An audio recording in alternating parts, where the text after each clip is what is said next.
أحمده سبحانه وتعالى وأتوب إليه وأؤمن به وأتوكل عليه وأشهد أن لا إله إلا الله وحده لا شريك له وأن محمدا عبده ورسوله أدى الأمانة وبلغ الرسالة ونصح للأمة وجاهد في الله حق جهاده وتركنا على المحجة البيضاء ليلها كنهارها لا يزيغ عنها إلا هالك وما يطع الله ورسوله فقد فاز فوزا عظيما وما يعص الله ورسوله فقد ضل ضلالا مبينا اللهم صل وسلم وبارك وكرم على هذا النبي الكريم وعلى آله وصحابته فأحينا اللهم على سنته وأمتنا في ملته واحشرنا في زمرته مع أولئك الذين أنعمت عليهم من النبيين والصديقين والشهداء والصالحين وحسن أولئك رفيقا أما بعد السلام عليكم ورحمة الله وبركاته. Alhamdulillah kita bisa bertemu kembali melanjutkan kajian tentang As-Sirah An-Nabawiyah. InsyaAllah pada kesempatan kali ini saya ingin mengkisahkan sebuah perjuangan dakwah Rasulullah waktu masih di Mekah. Jadi pertama Rasulullah dakwahnya itu tidak terang-terangan, tapi itu tidak lama karena Allah langsung menegur Rasulullah, fasda' bima tu'mar wa a'rid 'anil musyrikin. Kata Allah, sampaikan apa yang diperintahkan kepadamu, jangan dihiraukan orang-orang musyrik. Fasda' itu jelaskan sejelas-jelasnya bahwa kamu ini membawa sesuatu yang hak dan yang tidak mengikutimu adalah sesuatu yang batil. Maka disampaikan sama Rasulullah sejelas-jelasnya, karena penyampaian yang seperti itu dari tahun ke tahun penduduk Mekah yang waktu itu sangat mengagungkan berhala membenci Rasulullah dengan kebencian yang luar biasa. Akhirnya sampai puncaknya mereka tidak kuat.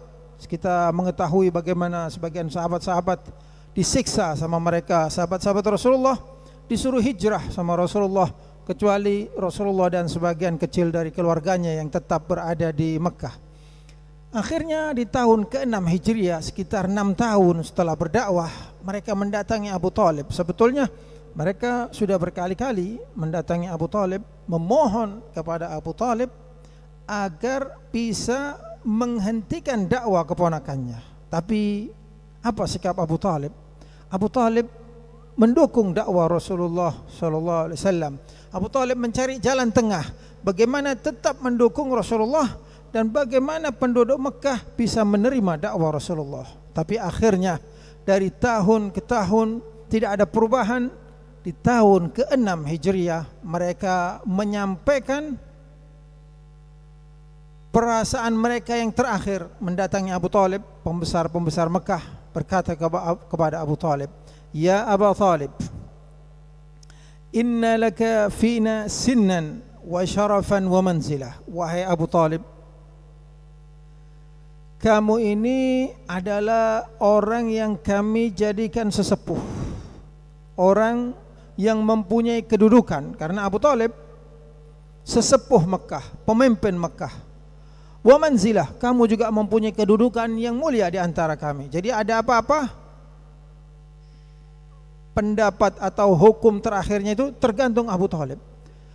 Wa inna qad istanhaynaka an ibni akhik. Sesungguhnya kami sudah beberapa kali memohon kepadamu untuk bisa menegur keponakanmu, yaitu Rasulullah, untuk menghentikan dakwanya. Falam tanha anna, tapi sikapmu tidak ada yang menunjukkan keseriusan, tidak ada perubahan dari apa yang kita lihat dari keponakanmu, yaitu Rasulullah. Min sabbi alihatina wa tasfihi ahlamina wa tasfihi abaina wa aibi alihatina. Jadi katanya mereka, keponakanmu ini setiap berdakwah menyalahkan nenek moyang kita, menyesatkan pikiran-pikiran kita. Kita dianggap punya angan-angan yang sesat, kita dianggap punya keyakinan yang sesat, dan kita dianggap mempunyai Tuhan yang batil, yaitu patung-patung atau berhala-berhala. Wa inna la nasbur ala hadha, kata mereka, kami tidak sabar dan kami mohon kepadamu untuk salah satu, kalau kamu bisa melarang Rasulullah, laranglah, maka kami diam. Kalau tidak bisa, sudah serahkan saja kepada kami, biar kami yang mengambil sikap bagaimana kita memberi pelajaran kepada keponakanmu tersebut. Tapi bagaimana sikap Abu Talib? Abu Talib paman Rasulullah yang luar biasa, yang membela Rasulullah. Tidak ada orang lain mampu membela Rasulullah seperti Abu Talib di zaman itu. Apakah Abu Talib memperhatikan kedudukannya? Tidak. Kata Abu Talib manggil anaknya yang bernama Aqil. Kata Abu Talib, intaliq wa'tini bi Muhammad. Pergilah engkau wahai Aqil, anakku, datangkan kepadaku Muhammad, yaitu Rasulullah. Terus didatangi Rasulullah. Waktu itu Rasulullah sedang berada di tempat rumah kecil, kata Aqil. Dibawa ke pamannya, yaitu Abu Talib. Baru melihat Rasulullah dari jauh, fasaha bi a'la sautihi. Abu Talib menjerit sekeras-kerasnya, aqbil ya ibna akhi, datanglah wahai keponakanku. Tidak dipanggil Muhammad sama Abu Talib. Wahai keponakanku, aqbil ya ibna akhi, faqul ma ahbabta, fa wallahi la usallimaka li syai'in abada. Sampaikan apa yang ingin kau sampaikan dari dakwamu. Demi Allah, saya tidak akan menyerah atau memberikanmu kepada orang-orang Mekah karena imbalan sesuatu. Itu tidak mungkin, katanya Abu Talib. Dalam syairnya Abu Talib, kemudian Abu Talib mengucapkan syairnya tentang bagaimana perasaan dia atau sikap dia terhadap dakwanya Rasulullah sallallahu alaihi wasallam. Wallahi lan yasilu ilaika bi jam'ihim hatta wasada fi turabi dafina. Kata Abu Talib, wahai keponakanku, ketahuilah sesungguhnya demi Allah, lan yasilu ilaika bijam'ihim, semua orang Mekah ini tidak akan mampu mengganggumu, hatta wasadab fit turabi dafina, sampai di saat aku sudah ditanam di dalam tanah. Fasda' bi amrika ma 'alaika ghadadun, maka sampaikanlah dakwamu itu, tidak ada salahnya dari dakwahmu itu. Wa abshir bidzaka wa qurra minhu uyuna, dan berilah kabar gembira dengan dakwamu itu orang lain. Wa qurra minhu uyuna, dan jadikanlah matanya orang lain senang melihat dakwamu itu. Wa da'autani wa 'alimtu annaka nasihi, sesungguhnya engkau wahai keponakanku telah mengajakku untuk memeluk agama itu.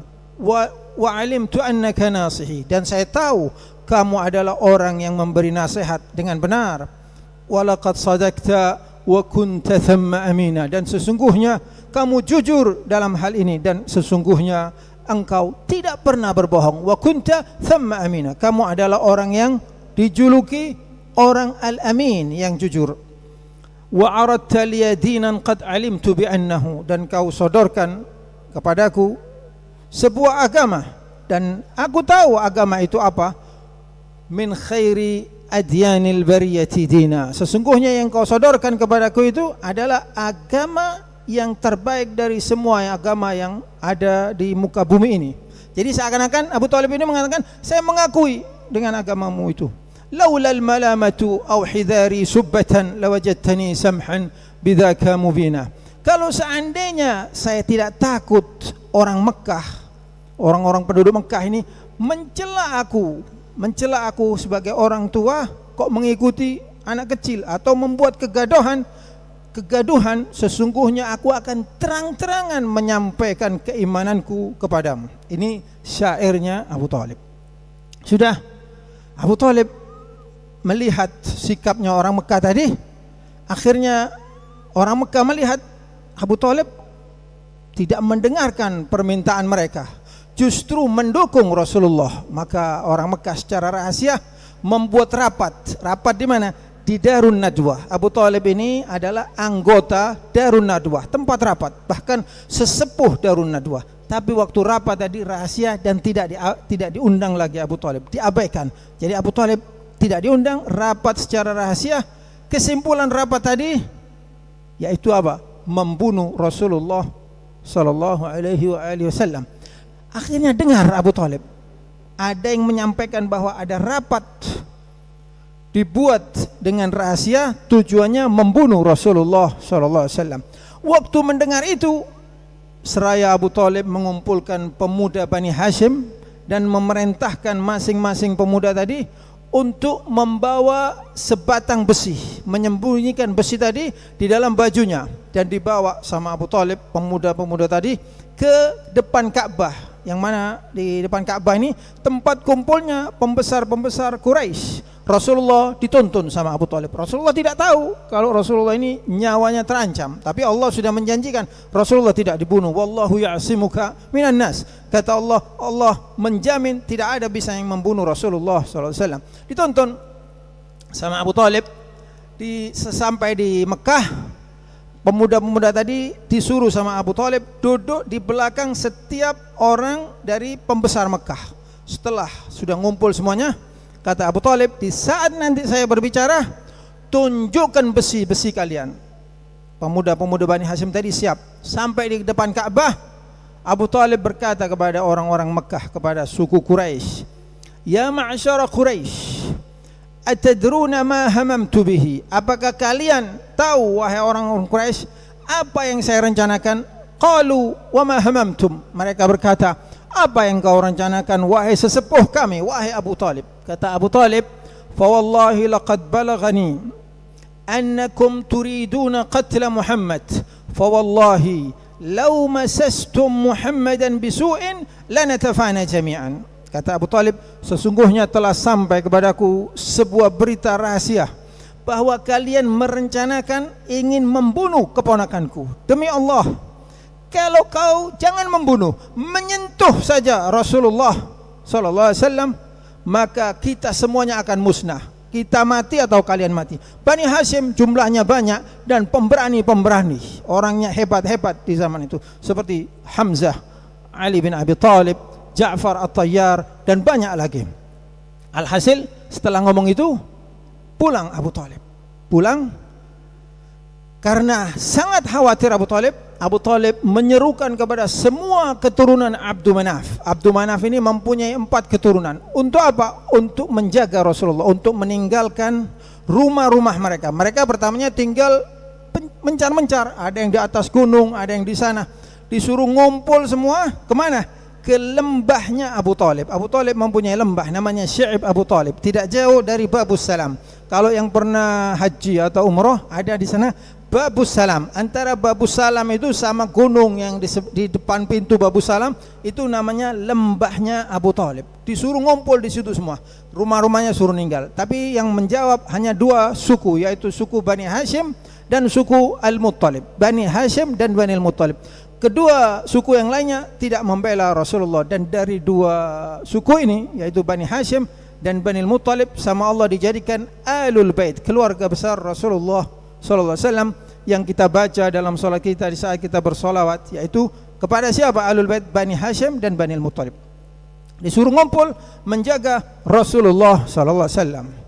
Penduduk Mekah melihat nampaknya Abu Thalib ini meskipun sudah tua, umurnya 80 tahun lebih, tidak menyerah, tidak kehabisan akal juga penduduk Mekah. Ini kunci atau sebab kekokohan dakwah Rasulullah ini Abu Thalib. Orang Mekah tahu bagaimana caranya untuk mematahkan Abu Thalib. Mereka tidak kehabisan akal. Mereka kumpul lagi secara cepat dan sepakat untuk memboikot Rasulullah sallallahu alaihi wasallam dan semua yang mendukung Rasulullah yang kumpul di lembahnya Abu Thalib. Diboikot untuk apa? Tidak boleh menjual makanan kepada mereka, tidak boleh membeli sesuatu dari mereka, tidak boleh meminang mereka, dan tidak boleh menerima pinangan dari mereka. Alhasil dibuat kesepakatan yang disucikan, ditaruh di dalam Ka'bah supaya mempunyai arti yang suci. Yang melanggar pemboikotan ini akan ada hukumannya yang sangat berat. Ditaruh di dalam Ka'bah poin-poin pemboikotan kepada Rasulullah dan keluarga besar Rasulullah, yaitu Bani Hashim dan Bani Muttalib, yang sedang berada di lembah. Tapi Abu Talib tidak menyerah, mendukung Rasulullah. Tujuannya apa? Karena Abu Talib sudah tua, umurnya sekitar 80 lebih. Kan kalau kelaparan menyerah. Akhirnya tidak menyerah Abu Talib. Banyak syair-syairnya yang tidak bisa saya jelaskan karena waktunya. Jadi di situ Abu Talib hidup bersama Rasulullah, tidak menyerah dari pemboikotan itu, sampai terdengar cerita anak-anak mereka karena kelaparan tidak boleh membeli sesuatu, tidak boleh menjual sesuatu kepada mereka. Pokoknya boikot secara total, ekonomi dan semuanya, dan sosial, tidak ada hubungan. Mereka hidup sendiri, tidak ada manusia lain yang boleh berhubungan dengan mereka. Akhirnya banyak dari anak-anak kecil mereka yang meninggal atau yang tidak kuat meninggal. Mereka hidup dalam pemboikotan itu sekitar 3 tahun, mulai Muharram tahun 7 Hijriah sampai tahun ke-10 Hijriah. Ada riwayat yang mengatakan mulai 6 Muharram, tapi insya Allah mulai tahun 7 setelah kenabian Rasulullah SAW. Ada riwayat yang mengatakan mulai tahun ke-6, tapi saya insya Allah condong yang mulai tahun ke-7 setelah kenabian Rasulullah SAW. Di lembah itu banyak yang meninggal, yang tidak kuat, anak-anak kecil jerit-jerit sampai suaranya itu terdengar dari Babus Salam. Mereka makan juga seadanya. Makan apa? Apa yang ada di situ? Kulitnya binatang yang sudah jadi bangkai dicuci dan dibakar, dimakan. Daun-daun yang ada di situ dimakan, sehingga kesehatan mereka enggak karu-karuan. Selama 3 tahun hidup seperti itu. Tapi Rasulullah tetap berada di situ dan kokoh dengan dakwanya Rasulullah. Bahkan Allah Subhanahu wa taala mengajarkan Rasulullah untuk tidak mendoakan kejelekan terhadap orang Mekah. Kata Allah, "Wasbir li hukmi rabbika fa innaka bi'ayunina wasabbih bihamdi rabbika hina taqum." Kata Allah, "Wasbir li hukmi rabbik." Sabarlah untuk menjalankan ajaran agama Tuhanmu ini. Fa innaka bi'ayunina. Kamu itu dalam pantauan kami, kata Allah. Kami yang melihat kamu. Jangan khawatir, tidak akan ada apa-apa yang menyentuhmu. Wasabbih bihamdi rabbika hina taqum. Dan banyaklah tasbih di saat kamu bangun. Bangun apa? Bangun dari tidur untuk melaksanakan sholat. Karena waktu itu sholat 5 waktu belum wajib. Berarti ayat ini maksudnya apa? Tahajud. Rasulullah itu diwajibkan tahajud sama Allah Subhanahu wa taala. Wa minal laili fatahajjad bihi nafilatan lak asa ay yab'atsaka rabbuka maqaman mahmuda, kata Allah. Jadi waktu kau nanti tahajud di dalam lembah ini, perbanyaklah membaca tasbih. Enggak usah mikiri mendoakan mereka binasa atau mereka celaka. Tidak, sabar aja. Begitulah Rasulullah di dalam lembah tadi. Sampai tahun ke-10 turun pertolongan Allah Subhanahu wa taala. Jibril alaihi salam turun mengabari Rasulullah bahwasannya perjanjian yang disucikan dan ditaruh di dalam Ka'bah itu sudah musnah, dimakan rayap, kecuali satu kata, yaitu kata Allah Subhanahu wa taala. Karena orang jahiliyah kalau menulis surat ada istilah bismikallahumma, dengan namamu Allah, itu tok. Kata malaikat Jibril, semuanya sudah dimakan rayap kecuali kata Allah. Akhirnya Rasulullah SAW mengabari di waktu di lembah tadi itu, ya, tidak pernah satu malam Rasulullah tidur di tempat yang sama. Tidak boleh sama Abu Talib. Jadi dipindah-pindah sama Abu Talib. Abu Talib tidurnya terakhir. Kadang-kadang anaknya Ali bin Abi Talib, masih kecil Sayyidina Ali, itu dipindah sama Abu Talib. Dipindah, sudah tidur dipindah, Rasulullah suruh tidur tempatnya. Jadi kalau ada yang khianat dari kalangan orang yang berada di lembah terus ngabari orang Mekah untuk membunuh, yang terbunuh bukan Rasulullah. Sampai di situ perjuangannya Abu Talib. Jadi orangnya tua tapi semangatnya Masya Allah. Tahun ke-10 turun Jibril ngabari bahwa perjanjian tadi sudah habis dimakan rayap. Maka Rasulullah memberi berita tadi kepada pamannya Abu Talib. Kata Abu Talib, awa akhbaraka rabbuka bihadha, apakah Tuhanmu memberimu wahyu ini?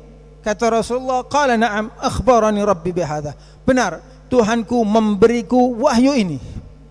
Akhirnya Abu Talib keluar ke Ka'bah di tempat kumpulnya orang-orang pembesar suku Quraisy, berkata, "Ya ma'syar Quraisy, inna ibna akhi akhbarani anna rabbahu akhbarahu wa inna ibna akhi la yakdhibu abada inna as-sahifata qad akalatha al-ardha fa in kanat kama qala fa khallu bainahu wa bain al-hisar wa in lam takun kadhalik khallayna bainaka wa bainakum wa bainahu."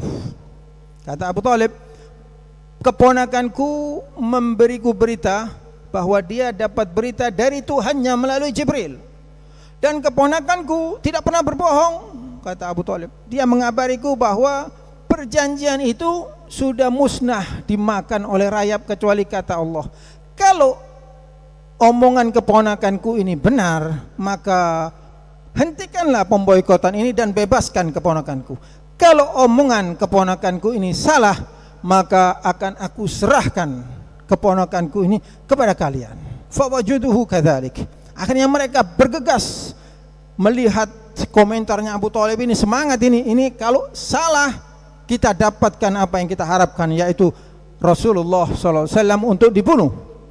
Masuk ke dalam Ka'bah, ternyata tidak ada tulisan kecuali bagian kecil dari kulit perjanjian tadi, yaitu kata Allah Subhanahu wa taala. Akhirnya dibebaskan. Keluar dari lembah tadi dalam keadaan munhakin, keadaan yang sangat menyedihkan. Kesehatan mereka banyak yang enggak karu-karuan, khususnya Abu Talib dan Khadijah. Tidak lama kemudian wafatlah Abu Talib dan wafat juga Khadijah. Rasulullah sallallahu alaihi wasallam menamainya tahun Amul Huzun, tahun kesedihan, karena Abu Talib dan Khadijah ini dua orang yang terpenting dalam dakwah Rasulullah sallallahu alaihi wasallam.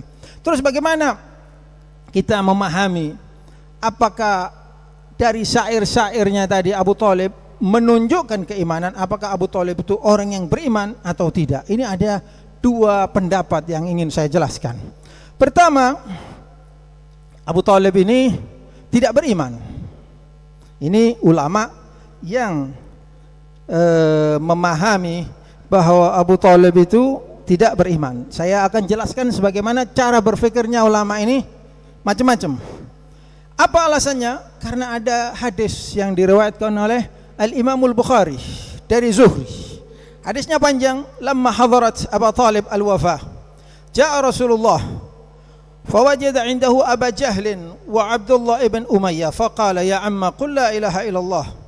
Alhasil saya artikan langsung biar tidak panjang-panjang. Waktu Abu Talib meninggal, di sampingnya Abu Talib itu sudah ada dua orang pembesar Mekah, yaitu Abu Jahal dan Ibnu Umayyah, Abdullah ibn Umayyah. Terus datang kemudian Rasulullah, ini sudah mau meninggal, sudah nazak. Rasulullah mengatakan kepada Abu Talib, "Ya Abu Talib, wahai pamanku, ucapkanlah kalimat syahadat. Kalau kau mengucapkan kalimat syahadat, akan saya bawa kata-katamu tadi sebagai saksi untuk saya perjuangkan keimananmu di mata Allah sehingga kau menjadi ahlil jannah, menjadi penduduk surga." Akhirnya Abu Jahal berkata, "Ya Abu Talib, atarghab an millati Abdul Muttalib." Wahai Abu Talib, kenapa kamu ingin meninggalkan agama Abdul Muttalib? Akhirnya falam yazal Rasulullah ya'riduha alaihi wa huwa ala wa yu'idu tilka al-maqalah hatta qala Abu Talib huwa ala millati Abdul Muttalib. Rasulullah mengulang-ulang tapi tidak didengarkan sama Abu Talib. Terakhirnya Abu Talib dalam riwayat ini mengatakan ana ala dini Abdul Muttalib, saya berada pada agamanya Abdul Muttalib. Kemudian turun ayat, Allah Subhanahu wa taala menurunkan ayat, "Ma kana lin-nabi wal-ladzina amanu ay yastaghfiru lil musyrikina walau kanu uli qurba min ba'di ma tabayyana lahum annahum ashabul jahim." Sesungguhnya tidak pantas buat seorang nabi, atau tidak boleh buat seorang nabi dan orang-orang yang beriman untuk memohonkan ampun keluarganya, ya, kalau mereka itu adalah orang-orang yang musyrik. Meskipun keluarganya kalau musyrik tidak boleh dimintakan maaf. Min ba'di ma tabayyana lahum annahum ashabul jahim. Karena sudah terbukti mereka ini calon penghuni neraka jahim. Terus bagaimana syair-syair yang menunjukkan keimanan tadi itu diabaikan sama mereka. Pembelaan Abu Talib tidak dihitung sebagai bentuk keimanan. Alhasil simple, kubu ulama yang mengatakan Abu Talib tidak beriman, alasannya hanya simple, yaitu ada riwayat dalam Al-Imamul Bukhari. Kubu kedua, ulama yang mengatakan tidak, Abu Talib mati dalam keadaan beriman.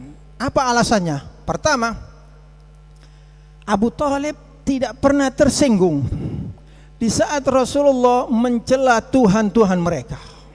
Ini alasan. Kedua, Abu Talib sejak dini memerintahkan anak-anaknya untuk masuk Islam, dan istri Abu Talib sendiri yaitu Fatimah binti Asad adalah salah satu wanita pertama atau kedua yang masuk Islam setelah Sayyidah Khadijah, dan dia adalah masuk 11 besar orang pertama masuk Islam. Ya. Di saat Rasulullah salat bersama Sayyidina Ali, Abu Talib memerintahkan kepada anaknya, kakaknya Sayyidina Ali yang bernama Ja'far, salatlah kau di sebelah samping kirinya. Ini alasan yang mengatakan Abu Talib mati dalam keadaan beriman, tapi merahasiakan karena suasana politik di zaman itu. Ketiga, Abu Talib percaya bahwa Rasulullah mendapat berita dari Jibril, dan mereka mengatakan, kubu yang mengatakan Abu Talib meninggal dalam keadaan kafir, mereka mengatakan tapi Abu Talib nanti dapat syafaat dari Rasulullah. Yang mengatakan Abu Talib beriman mengatakan tidak ada syafaat buat orang yang menyekutukan Allah. Berarti Abu Talib itu beriman. Ini kubu yang mengatakan beriman. Terus bagaimana hadis tadi? Nah, ini yang terpenting. Bagaimana riwayat tadi kok ditolak sama golongan yang mengatakan Abu Talib ini beriman? Pertama, dari segi matan ini kandungan hadis tadi tidak bisa diterima. Kenapa? Karena ayat yang dibilang ayat tadi itu turun kepada Abu Talib, ayat tadi itu turun di tahun ke-9 Hijriah atau 12 tahun setelah Abu Talib meninggal. Bagaimana Rasulullah setiap hari memohonkan ampun tidak ditegur-tegur sama Allah sampai 12 tahun. Maka dari itu orang ahli tafsir yang lahir di abad kedua namanya Al-Husain ibn Fadl menolak riwayat ini. Katanya Al-Husain ibn Fadl, ini ayat turun di Madinah akhir Rasulullah sebelum wafat, sedangkan Abu Talib meninggal di Mekah. Fa aina yudhabu bikum? Kemana akal kalian kok bisa mengatakan ini turun kepada Abu Talib? Tidak diterima. Karena apa? Tidak sinkron. Jadi kalau sesuatu itu tidak benar akan bisa digoyangkan dengan bukti-bukti atau analisa-analisa yang kritis. Ya, ayat tadi tidak diterima. Jadi kenapa? Ayat ini akhir, dan itu ayat bukan hanya untuk Rasulullah dan orang-orang yang beriman, tapi yang mendoakan kan hanya Rasulullah. Alhasil ayat ini sangat jauh turunnya, 12 tahun setelah Abu Talib meninggal. Mustahil Allah membiarkan Rasulullah tidak mengetahui berbuat kesalahan selama 12 tahun baru ditegur. Nah, ini sangat jauh. Kedua, waktu Abu Talib mau meninggal, dalam riwayat tadi di situ ada Abu Jahal, ada Abdullah ibn Umayyah. Loh, kemana? Keluarganya kemana?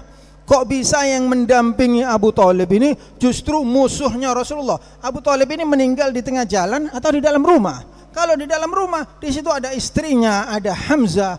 Tidak ada orang berani sama Sayyidina Hamzah. Abu Jahal itu pernah ditempeleng sama Sayyidina Hamzah, nggak berani membalas. Tidak mungkin Sayyidina Hamzah diam, terus Abu Jahal berbuat begitu, Sayyidina Hamzah diam, tidak marah dan tidak membalas, tidak berbuat apa-apa. Seperti pasif keadaan ini. Kemana istrinya Abu Talib? Orang kalau sudah tua, sudah sakit gitu, biasanya didekati, dirawat sama istrinya. Kok ini tidak ada? Yang ada Abu Jahal, Abdullah bin Umayyah, terus Rasulullah datang. Jadi kayak kejadiannya ini kayak kurang bisa diterima oleh akal sehat. Ya, itu alasannya. Terus anak-anaknya kemana?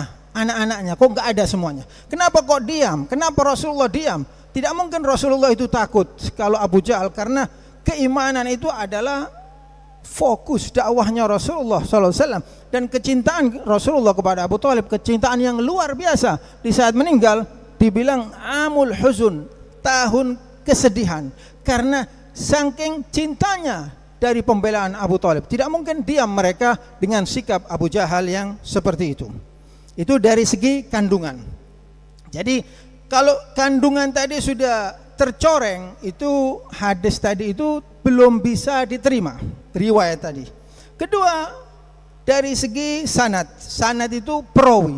Siapa yang merawikan? Yang merawikan hadis tadi itu sumbernya hanya satu. Hadis ini disebut hadis ahad. Hadis ahad itu dalam kaidah tidak bisa dijadikan sebagai akidah, tidak bisa dijadikan keyakinan. Sumbernya hanya satu, yaitu Zuhri. Zuhri ini mempunyai banyak hadis-hadis yang aneh. Zuhri ini juga meriwayatkan bahwa Rasulullah beberapa kali ingin bunuh diri. Riwayat Zuhri ini juga ditulis sama Imam Bukhari dalam Sahih Bukhari. Malah 7 kali Imam Bukhari meriwayatkan tadi. Apa mungkin Rasulullah yang sudah dibilang sama Allah maksum, tidak pernah berbuat dosa, akan berbuat bunuh diri beberapa kali? Itu suatu hal yang jauh. Tapi apakah hadis ini apa itu maksud saya? Hadis ini bisa diterima? Loh, kalau Anda mengikuti jalur, kalau ada riwayat, kita mengikuti riwayat, ya Anda akan menerima hadis ini. Tapi ada orang mengatakan riwayat ini perlu kita seleksi lebih jauh. Riwayat ini perlu kita pelajari, karena riwayat ini sesuatu agak aneh. Karena banyak riwayat-riwayat orang tuanya Rasulullah di neraka.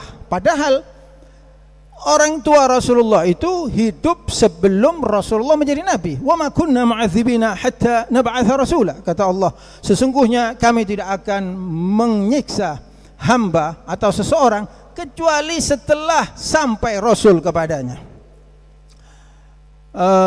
Litunzira qauman ma unzira aba'uhum fahum ghafilun. Di surat Yasin Rasulullah dibilang, kamu ini diutus untuk apa?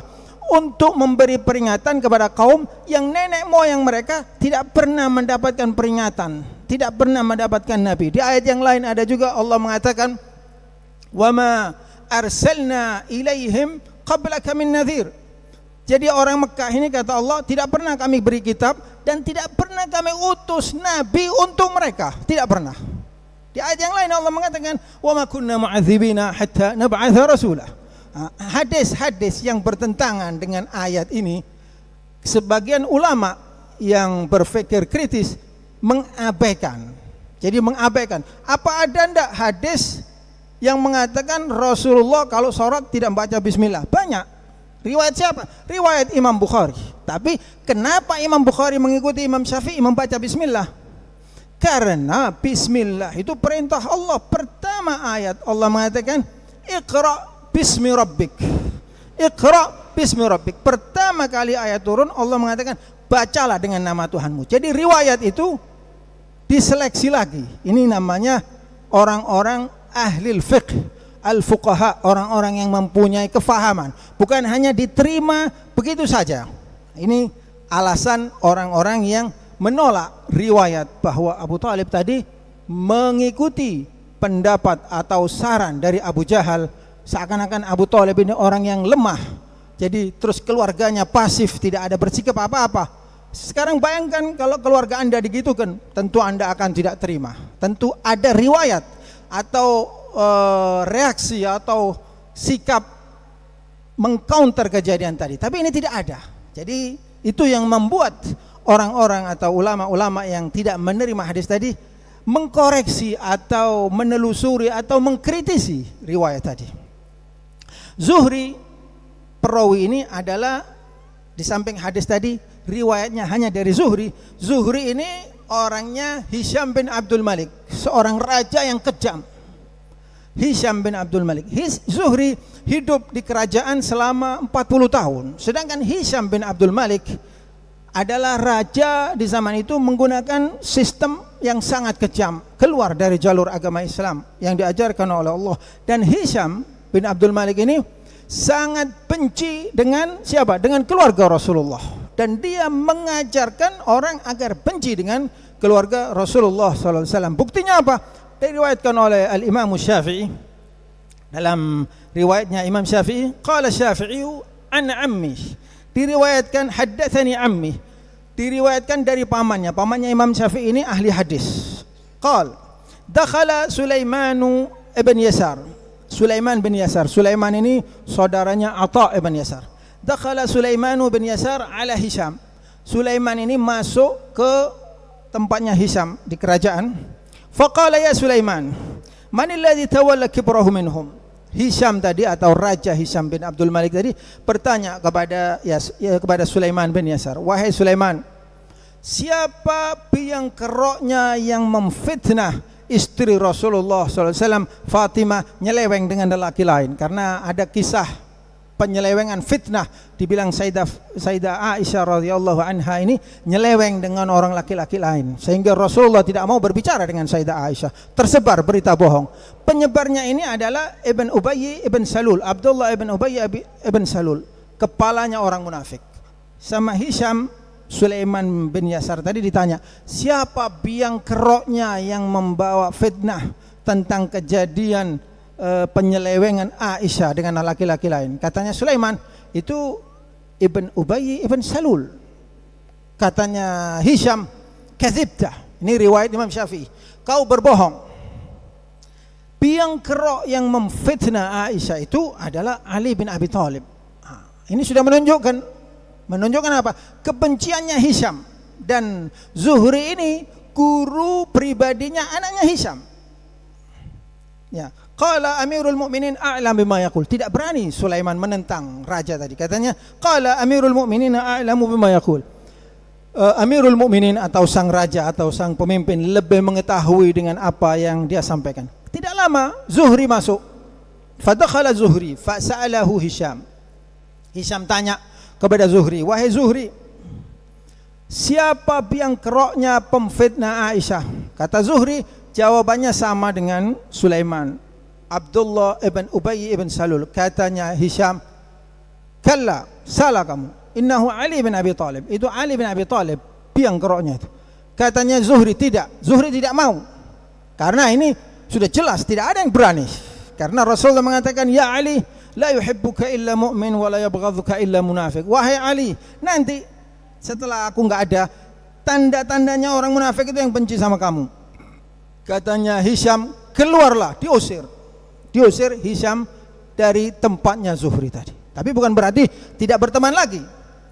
Itu salah satu kritikan terhadap perawi tadi. Kedua, Al-Imam Ibn Hibban juga berkata, walastu ahfadhu li Zuhri fima rawa syai'an min manaqib Ali ibn Abi Thalib. Tidak ada saya menemukan sebuah hadis dari Zuhri yang memuji Ali bin Abi Thalib. Ini perkataannya Ibn Hibban. Al-Ka'bi lam yarwi li Aliyan fadilatan wa kana marwaniyan. Katanya Al-Ka'bi, Zuhri ini tidak pernah menceritakan atau membawa riwayat keistimewaan atau fadilahnya Ali bin Abi Thalib, dan dia sangat mendukung kerajaan Bani Umayyah.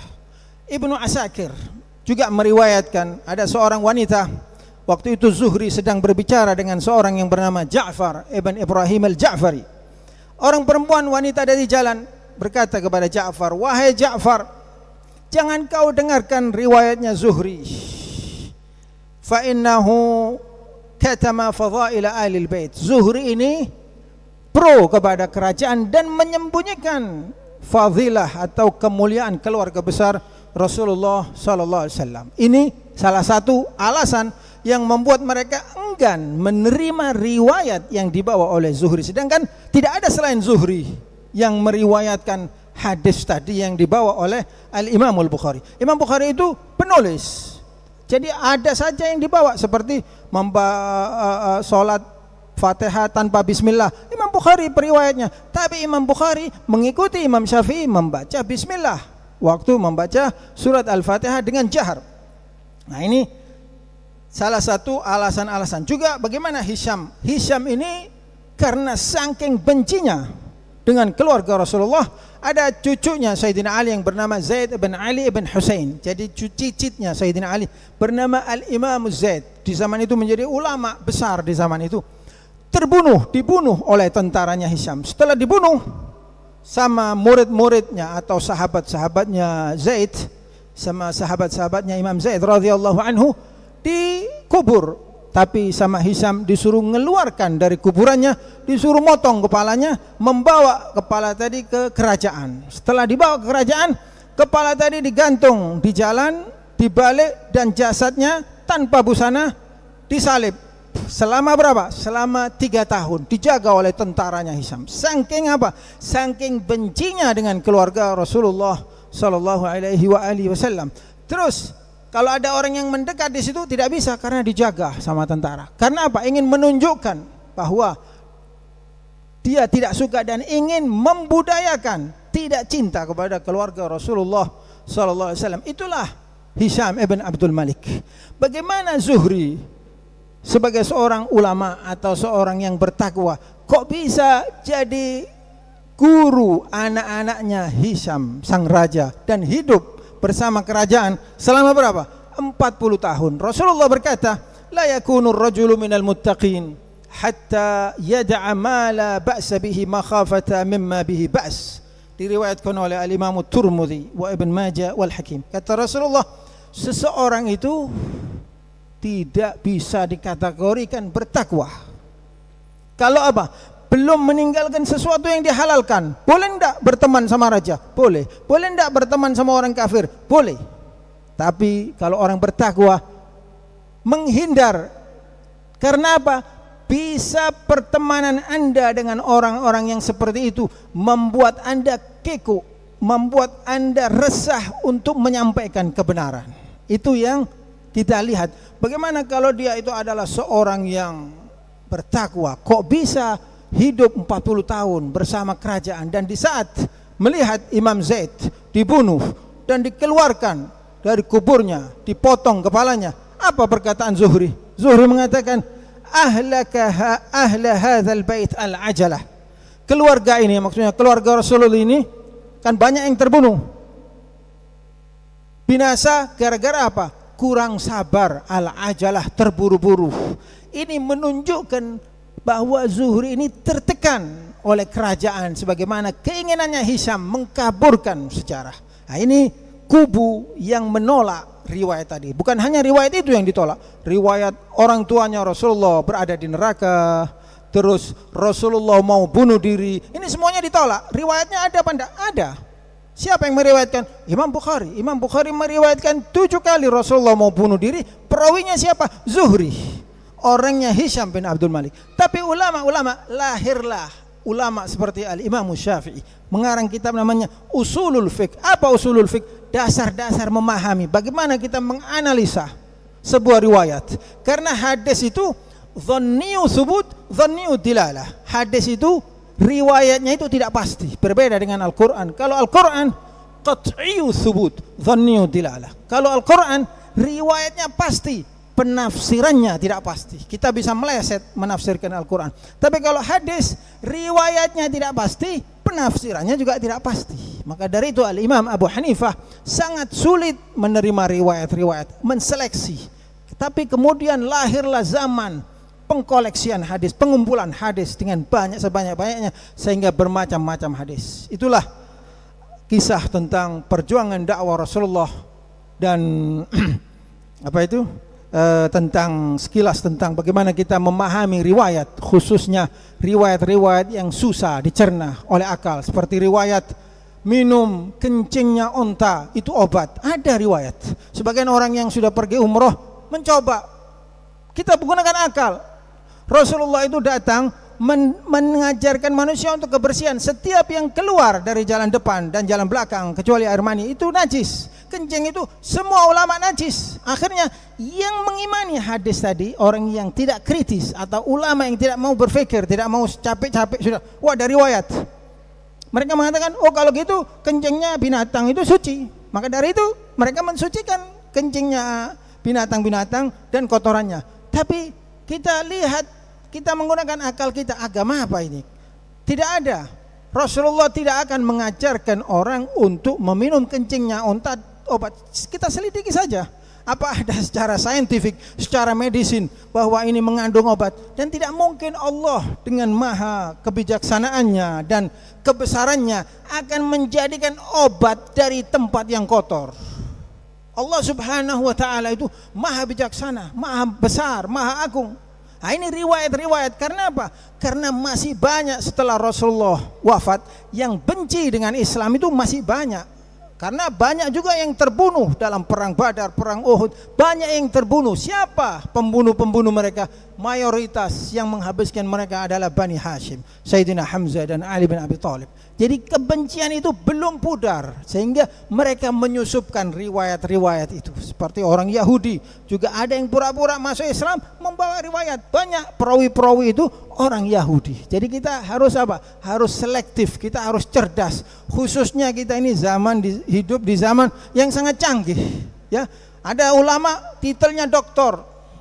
Saya dengarkan ceramah di YouTube ngajari orang kalau membunuh cicak dapat pahala. Membunuh cicak dapat pahala. Gara-gara apa? Cicak ini ngasih tahu, ini Rasulullah sembunyi di dalam gua. Cicak itu tidak punya akal. Dan cicak itu tidak tahu ini Rasulullah atau siapa, tidak tahu. Ini riwayat buatan. Jadi kita suruh membunuh cicak. Terus kenapa kita harus mendendam sama keturunannya cicak yang sudah ribuan tahun? Kenapa kita tidak mendendam? Subhanallah. Ini titelnya doktor. Ada juga titelnya doktor mengatakan Allah di langit. Kenapa? Karena Allah mengatakan Allah di langit. Kenapa tidak boleh Allah di bumi? Ada yang tanya. Karena di bumi itu ada toiletnya. Ini ulama-ulama yang tidak mau berpikir. Imam Syafi'i ngarang buku namanya Usulul Fiqh, mengajarkan bagaimana cara menganalisa ayat, bagaimana cara menganalisa hadis. Tapi bagi kubu yang tidak menerima konsep ini, mengatakan ini bid'ah. Tidak ada usulul fikih di zamannya Rasulullah. Jadi susah bertemu. Kalau Anda berada di kubu mereka, Anda akan tidak bisa berkembang. Anda akan menjadi orang yang kolot. Anda akan menjadi orang yang tertinggal dan akan diketawai sama orang-orang yang belum beriman, yang mengerti ilmu pengetahuan. Tidak ada kencingnya unta obat, membunuh cicak itu dapat pahala. Cicak itu tidak dihukumi dosa berbuat apa saja. Tidak ada. Binatang itu ghairu mukallaf. Dan Islam tidak akan mengajarkan kita dendam dengan keturunannya cicak yang tidak bersalah. Ya, Rasulullah waktu diboikot, katanya Allah, wasbir li hukmi rabbika fa innaka bi'ayunina wasabbih bihamdi rabbika hina taqum. Jangan kau doakan mereka binasa. Ini yang sudah jelas-jelas mengganggu Rasulullah, bahkan ingin membunuh Rasulullah, disuruh memaafkan. Terus kenapa kita kok diajari suruh mendendam sama keturunannya cicak? Gara-gara Rasulullah sembunyi di gua Hira, terus cicaknya berbunyi ngasih tahu, oh di dalam ini ada Muhammad, ada Rasul. Bagaimana cicak bisa mengerti ini yang mana, ini yang mana? Nah, ini saya kasih contoh dan banyak lagi riwayat-riwayat yang seperti itu. Mudah-mudahan apa yang saya sampaikan tadi jelas dan bisa difaham dan bisa memberi manfaat kepada kita semua. Bismillahirrahmanirrahim. Allahumma anta fatirus samawati wal ard. Allahumma anta rabbu kulli syai'. Allahumma anta sahibu kulli ni'mah. Allahumma nawasina biyadik, madhin fina hukmuk, adlun fina qada'uk. Allahumma hawwin alaina مصائب الدنيا ومتعنا بأسماعنا وأبصارنا أبدا ما أبقيتنا واجعله الوارث منا وانصرنا على من عادانا ولا تجعل مصيبتنا في ديننا اللهم حبب إلينا الإيمان وزينه في قلوبنا وكره إلينا الكفر والفسوق والعصيان واجعلنا من الراشدين اللهم أرنا الحق حقا فنتبعه وأرنا الباطل باطلا فنجتنبه برحمتك يا أكرم الأكرمين ربنا آتنا في الدنيا حسنة وفي الآخرة حسنة وقنا عذاب النار وصلى الله على سيدنا محمد نبي الأمي وعلى آله وصحبه وسلم والحمد لله رب العالمين.